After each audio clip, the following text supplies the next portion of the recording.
Hey everybody, my name is HeliumLemon15. Who's ready for a 20-minute episode of Timespinner? I know I sure am. Welcome back to Timespinner, the game about time where you spin it.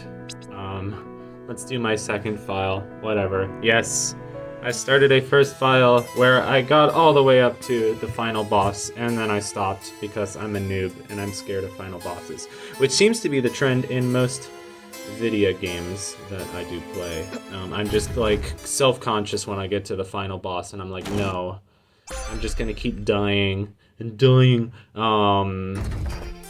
So this is the episode where we explore a bit more of the Varn de Grey library and Metropolis, etc.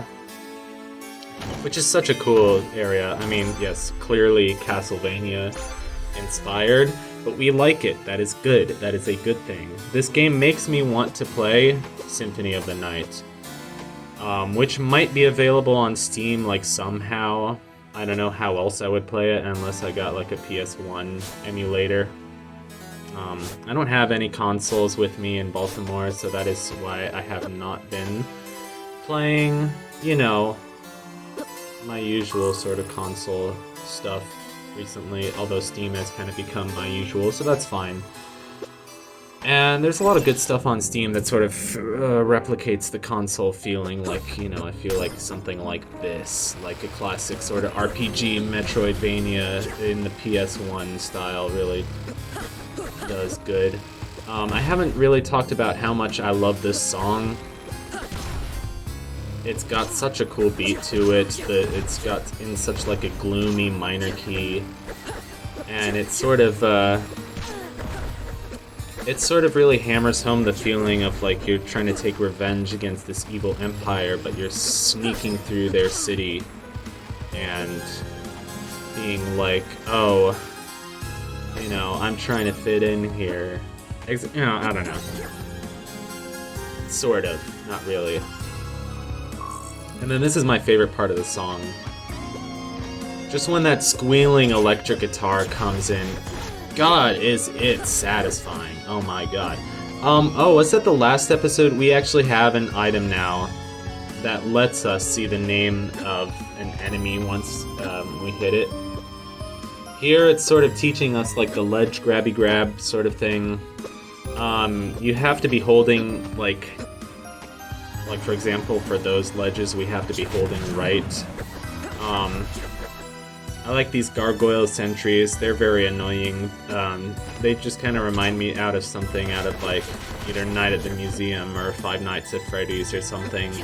They're just, like, these mummy robot things that are, like, walking around and then just, like, charge at you. And it's, like, it's very hard to get out of their way once they're charging at you.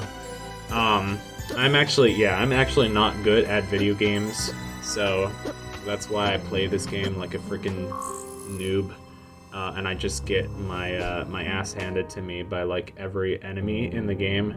But you know, that's fine. That's what, you know, your local government-funded Twitch streamer does anyway. So we got some beef jerky, yeah. Again, this wonderful harpsichord song. The music is by Jeff Ball, who I've looked him up on Twitter. He seems like a cool guy. His like claim to fame is playing the violin on the Mass Effect 3 soundtrack for When You Have Sex or something. So that's a pretty good claim to fame. So I like this Jeff Ball guy. He's done a really good job creating an atmosphere for this game, which is such a cool atmosphere anyway, with this sort of like desolate planet, gothic, sci-fi city sort of thing. We just leveled up.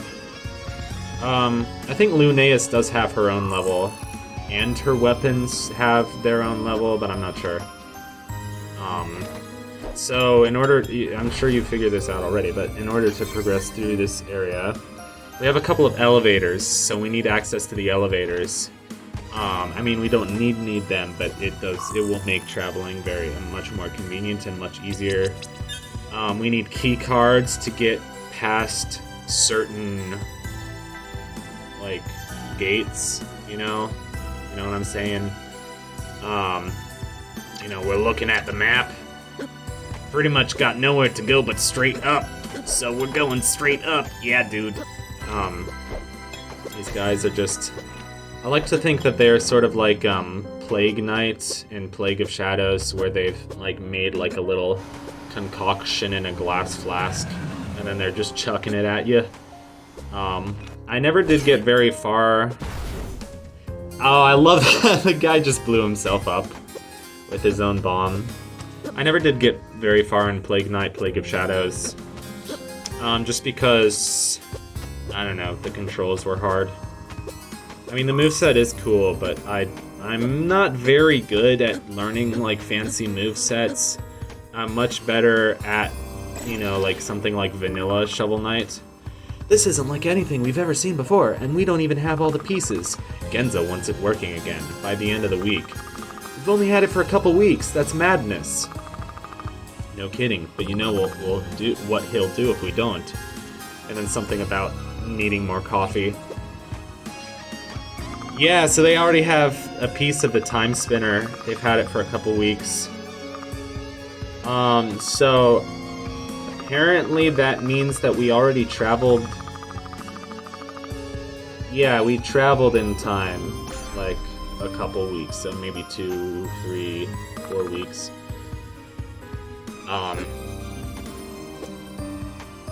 I always learned in school that a couple meant 2, and several meant 3 or more. But of course, that's not a steadfast rule. And I know my teacher got mad at me when she asked us to write something that was a couple sentences, and I only wrote 3 sentences. She, like, got mad that it was, like, too short. So that was also just an awful teacher. Still talking to my therapist about, like, everything that happened in middle school and why I hated my middle school English teacher so much. You know how it is. Flesh Arachnid. It's sort of a very Zelda Majora's Mask-y enemy. Speaking of console games that I miss a lot, I miss dearly. I miss dearly with all my heart. And if you love someone dearly, you just love them with all your heart. And you want to be with them, even though they're busy and they're applying to grad schools and you're in grad school. And they're, funny enough, in a 40-minute drive away from the place you just moved to. So, you know, you met them over the summer, and then you start school in a new place, and this, you know, girl that you met is like a 40-minute drive away. That's, like, really exciting. I mean, like, I don't have a car, but I can, like, beg her to come into Baltimore, and, like, that's what I'm doing. So, let's hope that goes well. But this girl is a national treasure. She must be protected at all costs. She's just the best person. I don't know.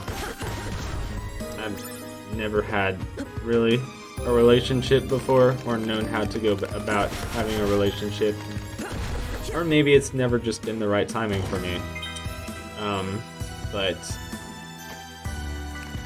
you know, it's really exciting to meet somebody who feels like your best friend in all different sorts of ways, and that's just the person that you want to spend time with because they just make you laugh uncontrollably. And once they do that, then you just, you know, want to cuddle with them and watch movies, and that's the way you want the rest of your life to be. I don't know. That feels like love to me. I don't really know. I'm 23 and I still don't know what love is. I mean, that's fine, dude. 23 is so young in the great scheme of things. I mean, like, I still remember when I was 14. Like, I started this Let's Play channel when I was 15, right? That's why Helium Lemon 15 has the name 15. Because I started it when I was 15. So, in 2014. Yeah. So something, I this is embarrassing, but I go back and rewatch a lot of my... Oh, we can't do much here because of the lasers, you know. I go back and rewatch a lot of my old videos a lot, especially now kind of being in Baltimore, and I haven't played Endless Ocean Blue World in a couple years, so it's actually giving me a lot of joy rewatching my old videos about Endless Ocean Blue World. And recently I was rewatching some of my Mario 64 videos, even though I can't really watch those for too long because I have to listen to like the way my voice sounded when I was 15, and I'm like, and like my crappy like computer audio setup from like back then, even though like, you know, I'm still not recording with like any real technology. Like I use the voice memo on my app on my phone, which is what I've been doing since 2017, but it's better than what I've been doing since 2014, which was just recording with my computer's internal microphone, and that was like on an old like Windows XP computer. There's the burst, by the way. So the blue like energy balls have a burst attack, but we have some green like sword orbs, and each orb that you get will have its own burst attack, but you will have to find it separately. So like it's an added like element of like, you know, going around and finding secret. This was really dumb. I'm like, why am I doing this? He keeps knocking me back, and then I go off the screen, and then I go back on this screen, and he's already back at full health because the enemy respawns. But with these blades, your burst attack is a giant blade, which in my first LP of this game, you saw it like for half a second before it faded off the screen. Oh, I just remembered. See, my thought process was, I'm thinking about swords. That makes me think about Elden Ring, which I went over to my friend Grant's house to play. And then, I forgot to tell Grant where my school event was, but that's not for another week and a half. So, I feel like Grant will enjoy watching this game. I need to send this game to Grant. I did send a video of this to Ricardo, the biggest Metroid stan that I know. Just what a guy, what a sweetheart. Must protect Ricardo. If you're watching this, I love you, man. Love you, my dear friendo. Keep playing that Metroid. I can't watch. I know he's really into watching like Super Metroid Impossible and like GDQ, and I love GDQ. I love the heck out of GDQ. I'm sort of getting back into watching GDQ. I sort of miss watching straight like Let's Plays, like with somebody doing commentary. But there's like a lot of specific games that I watch, and so it's easier to kind of just find like a long play of those, like a vanilla, like, you know, you record the game and you don't do commentary. And it's like a 6-hour video, so you watch it over the course of like a week or 2 weeks or 2.5 weeks. Yeah, I don't know why I'm sucking so bad. I need to really like do better at this boss and get out of the way of his freaking charge attacks. The thing is, your aura does take time to refill. Okay, dude, get out of the way of his charge attack. Yeah. Yeah, but the thing is, you have to be really careful with your hourglass, your stopping time business, because that runs out. And once you use it up, you can't refill it. Once you use up aura does recharge slowly. And each one of those burst attacks take aura. So, I can't speak properly. I'm the Homestar Runner. Yes, I'm sure you've heard my Homestar Runner impression before. This is our first familiar, and our first death, by the way. What a cute voice. That tiny little green dragon dude. Must protect. I've said must protect like 3 times this video, so that is probably going to be the catchphrase for this video. going through this hallway one more time, actually cutting out a death here, because I had one death. Bear with me. Bear with me as I like really slowly like shift around my equipment here. But yeah, I hope. So I'm actually recording this in a practice room, and I think I'm gonna keep doing this from now on. It makes me feel kind of bad for taking it from, you know, musicians who are practicing, but like, I mean, recording them here is so much better than recording them in my house, because like, you know, my my temporary house, I don't like the place that I'm living right now, and I'm uncomfortable with my roommate situation, so I refuse to call it my house, sort of as a mental sort of thing. But that's all stone walls, so the sound bounces all over the place, whereas practice rooms just have a shit ton of like soundproofing. There you go, that's a really smart way to just really quickly get out of the way of his charge attack. And while he's frozen, you can take the advantage to, you know, kind of spring on him. Also, I'd like to kind of take a moment to appreciate the design of this enemy. It's such a freakishly cool design with, like, it's sort of this perfect blend of, like, flesh and mechanical. Also, I like how I'm using my sword orbs, even though they're at level 1 and my other blue ones are at level 4. So my blue ones would probably be doing more damage, but the thing is, the sword ones just have a bit longer range on them, and this is much more of a sort of a elaborate dance of a boss fight rather than just a strict melee. This boss is it's really hard to get up close and hit him if you can't tell. But yeah, he just looks like a really bizarre, odd piece of like steampunk sort of clockwork with this evil, fleshy eye just fused into the center of it. It's really kind of disturbing and awesome and cool. Yeah, definitely get ready for the boss fights in this game, because there are some really cool boss fights. Some very Metroid-ish boss fights and some very Castlevania-ish boss fights, and I think I've used up all my time-stopping sand, which is a little unfortunate.